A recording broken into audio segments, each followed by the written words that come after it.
एक बार की बात है, महात्मा बुद्ध के शिष्य आनंद कहीं जा रहे थे। रास्ते में उन्होंने देखा कि एक अधेड़ उम्र का व्यक्ति एक चट्टान पर बैठा रो रहा है। वे उसके पास गए और बोले, क्या बात है वत्स, तुम कौन हो और क्यों रो रहे हो? आनंद की बात सुनकर उस व्यक्ति की सिसकियां थम गई। वह अपने आंसू पोंछता हुआ बोला, मैं पास के गांव का रहने वाला एक बदनसीब व्यापारी हूं। मैं जो भी काम करता हूं वह बिगड़ जाता है। व्यापार के चक्कर में मैंने अपनी पत्नी के गहने गंवा दिए, मैंने अपने परिवार को भी खो दिया, यहां तक कि मेरा घर भी गिरवी पड़ा है।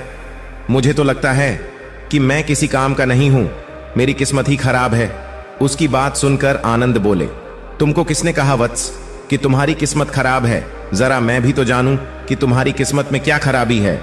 वह व्यक्ति बोला, पहले मैं खेती करता था, पर हर साल उसमें घाटा होता था। कभी सूखा पड़ जाता तो कभी ज्यादा बारिश के कारण फसल बर्बाद हो जाती। इससे परेशान होकर मैंने व्यापार करने का निश्चय किया। मैंने पत्नी के गहने बेचकर अपना व्यापार शुरू किया, लेकिन मेरा व्यापार नहीं चला। शुरू में परिवार वालों ने मेरा साथ दिया, लेकिन जैसे जैसे मुझे नुकसान होने लगा, मेरे परिवार वाले भी मुझसे दूर हो गए।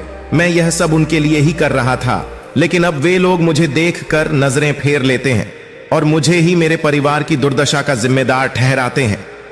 उस व्यक्ति ने एक लंबी सी सांस ली और फिर बोला कि मेरा एक मित्र है, उसने भी मेरे साथ अपना व्यापार शुरू किया था। उसका व्यापार अच्छा चल रहा है। वह जब भी मेरे घर आता है तो अपनी सफलता की कहानियां सुनाता है। उसकी बातें सुनकर मेरे घर वाले भी कहते हैं कि उसे देख और कुछ सीख। हमें तो लगता है कि तेरे वश का कुछ भी नहीं है। उन लोगों की बातें सुन सुनकर अब तो मुझे भी लगने लगा है कि शायद मेरे वश का कुछ भी नहीं है। अब तो मुझे अपना जीवन ही व्यर्थ लगने लगा है। मेरे मन में ख्याल आता है कि अपना जीवन ही समाप्त कर लूं। मैं यहां आया भी इसी इरादे से था, लेकिन हिम्मत नहीं कर पाया, इसीलिए यहां एकांत में बैठा विलाप कर रहा था। आनंद बोले, अच्छा तो ये बात है। वैसे क्या तुम इसके अलावा कुछ और भी कहना चाहते हो? उनकी बात सुनकर वह व्यक्ति बोला, एक ओर मेरा हर काम खराब हो जाता है, दूसरी ओर मेरा मित्र है जो हर समय मुझे नीचा दिखाने का प्रयत्न करता रहता है। मुझे समझ में ही नहीं आता कि मैं क्या करूं। आनंद बोले, क्या तुम अपने मित्र की बातें सुनकर दुखी हो जाते हो? उस व्यक्ति ने जवाब दिया, हां, मैं उसकी बातें सुनकर स्वयं दुखी हो जाता हूं। आनंद ने पूछा, तुम्हें किस बात का दुख होता है? अपने असफल होने का या फिर मित्र के सफल होने का? उनका सवाल सुनकर वह व्यक्ति एक पल के लिए दुविधा में पड़ गया। फिर वह बोला, अगर सच कहूं तो मुझे अपने असफल होने का उतना दुख नहीं होता है जितना कि मित्र के सफल होने का होता है। फिर आनंद ने प्रश्न किया, अर्थात यदि तुम्हारा मित्र असफल हो जाए तो तुम्हें खुशी होगी? वह व्यक्ति बोला, हां, मुझे बहुत खुशी होगी। इसका मतलब है कि तुम्हारी खुशी तुम्हारे मित्र पर निर्भर है। आनंद बोले, अगर वह चाहे तो तुम्हें खुश कर सकता है और अगर वह चाहे तो तुम्हें दुखी कर सकता है। तुम स्वयं से न तो खुश हो सकते हो और न ही दुखी हो सकते हो, अर्थात तुम अपने मित्र के गुलाम हो गए हो, इसलिए तुम्हारा कुछ नहीं हो सकता। ऐसा न कहें महात्मन। उस व्यक्ति ने हाथ जोड़ दिए, आपकी बातें सुनकर मुझे कुछ आशा बांध रही है। आनंद बोले, जब हम किसी से आशा बांध लेते हैं तो उस पर निर्भर हो जाते हैं। ऐसे में हमारी खुशी और दुख भी उस पर निर्भर करने लगता है। इससे बेहतर है कि तुम अपने आप से आशा बांधो। जब तुम ऐसा करोगे और साथ ही पूरे जतन से काम करोगे तो तुम्हें सफलता अवश्य प्राप्त होगी। आनंद ने एक पल के लिए उस व्यक्ति की ओर देखा, फिर अपनी बात आगे बढ़ाई और बोले, तुम्हें लगता है कि तुम्हारा मित्र तुम्हें दुखी करने आता है, पर अगर विचार करो तो वह बातें तो सच्ची ही कहता है। वह अपने संघर्ष और अनुभव की बातें बताता है। तुम उन बातों से बहुत कुछ सीख सकते हो। तुम्हें इसके लिए उसका धन्यवाद करना चाहिए कि तुम्हें घर बैठे कुछ अनुभव मिल रहे हैं। तुम उन अनुभवों का लाभ उठाओ, नई शुरुआत करो, कर्म करते जाओ, हार मत मानो। एक दिन तुम्हें सफलता अवश्य मिलेगी। आज तुम जिसे अपना बुरा वक्त या बुरी किस्मत कह रहे हो, एक दिन यह बदल जाएगी। इसी के साथ तुम्हारे विचार भी बदल जाएंगे और देखना, जब तुम्हारा अच्छा वक्त शुरू होगा तब तुम्हारा मित्र भी तुम्हें अपनी सफलताओं की कहानियां नहीं सुनाएगा, तब वह अपनी असफलताओं की बातें बताएगा ताकि तुम उसकी बातें सुनकर भ्रमित हो जाओ, तुम्हारा आत्मविश्वास हिल जाए और तुम गलत निर्णय ले सको। लेकिन उस समय भी तुम्हें अपनी बुद्धि का प्रयोग करना होगा। तुम्हारा मित्र जैसे आज तुम्हें दुखी करने आता है, उसी तरह उस समय भी वह तुम्हें दुखी करने आएगा, क्योंकि जिस तरह उसे दुखी देखकर तुम्हें मजा आता है, उसी तरह उसे भी तुम्हें दुखी देखने में उतना ही मजा आता है। वह व्यक्ति बोला, आपने सही कहा, लेकिन मेरा सबसे बड़ा दुख यह है कि मेरे परिवार के लोग भी इसमें शामिल हैं। वास्तव में मैं तो अपने परिवार के लिए अच्छा करना चाहता था, लेकिन वे लोग भी मेरी बात नहीं समझते हैं। वे भी मुझे गलत कहते हैं और अब तो वे मेरे साथ भी नहीं हैं। आनंद बोले, मैं सब समझ गया, तुम सांत्वना चाहते हो। वास्तव में इस दुनिया में सभी लोग सांत्वना ही चाहते हैं। हम चाहते हैं कि हम जब भी कुछ करें तो लोग हमारी प्रशंसा करें, लेकिन आमतौर से ऐसा नहीं होता है, इसलिए हम दुखी हो जाते हैं। हमें लगता है कि हमारे मित्र परिवार वाले सब मतलबी है, लेकिन तुम अगर किसी को अपना परिवार मानते हो और उसके लिए कुछ करना भी चाहते हो, तो तुम्हें ऐसा क्यों लगता है कि तुम दूसरों के लिए कुछ कर रहे हो?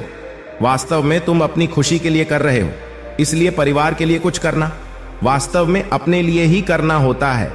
लेकिन अगर ऐसा करते समय तुम्हें लगता है कि तुम दूसरों के लिए कर रहे हो, तो तुम दुखी रहोगे, और अगर तुम्हें लगता है कि तुम अपने लिए कर रहे हो तो तुम खुश रहोगे, क्योंकि जब तुम अपने लिए कुछ अच्छा करते हो या करना चाहते हो, तब तुम्हें सांत्वना की जरूरत नहीं पड़ती है।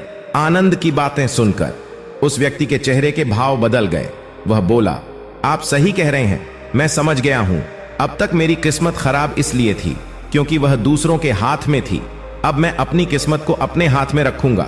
मैं फिर से प्रयत्न करूंगा, पूरे मन से काम करूंगा, और जब तक सफलता नहीं मिल जाती तब तक चैन से नहीं बैठूंगा।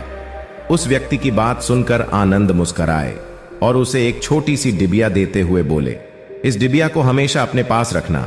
इसमें एक ऐसा राज है जो तुम्हें बड़े से बड़े दुख से बाहर निकाल लेगा, लेकिन इसे तभी खोलना जब तुम्हारे जीवन में कोई रास्ता न सुझाई दे और तुम्हें लगे कि सब व्यर्थ है, यह दुनिया व्यर्थ है और यहां रहना भी व्यर्थ है।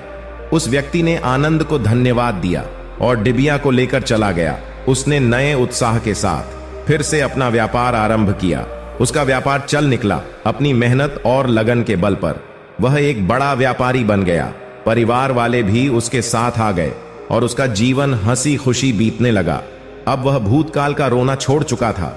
वह भविष्यकाल की भी चिंता नहीं करता था, बस अपने वर्तमान को संवारने में लगा रहता था, और जो कुछ भी वह करता था वह अपने लिए करता था, अपनों के लिए करता था, इसलिए वह प्रसन्न था। उसके जीवन में अब कोई दुख नहीं था। लेकिन वक्त हमेशा एक जैसा नहीं रहता है, वह बदलता रहता है। उसके जीवन में भी बदलाव आया। एक दिन उसके राज्य पर पड़ोसी राजा ने आक्रमण कर दिया। उसने इस राज्य पर अपना कब्जा कर लिया। उसके सैनिकों ने चारों ओर लूटमार मचा दी।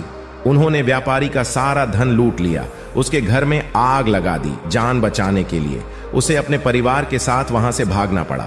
वह व्यक्ति अपने परिवार के साथ कई दिनों तक इधर उधर भटकता रहा। वह दाने दाने को मोहताज हो गया। उसका बच्चा बीमार हो गया। इलाज के अभाव में वह तड़पने लगा। यह देखकर उसका हृदय चीत्कार कर उठा। वह कैसे अपने बच्चे का इलाज कराए? उसके पास तो खाने के लिए भी पैसे नहीं थे। ऐसे में उसे एक बार फिर निराशा ने घेर लिया। उसे लगने लगा कि उसका जीवन व्यर्थ है, सारी दुनिया व्यर्थ है, किसी भी बात का कोई मतलब नहीं है।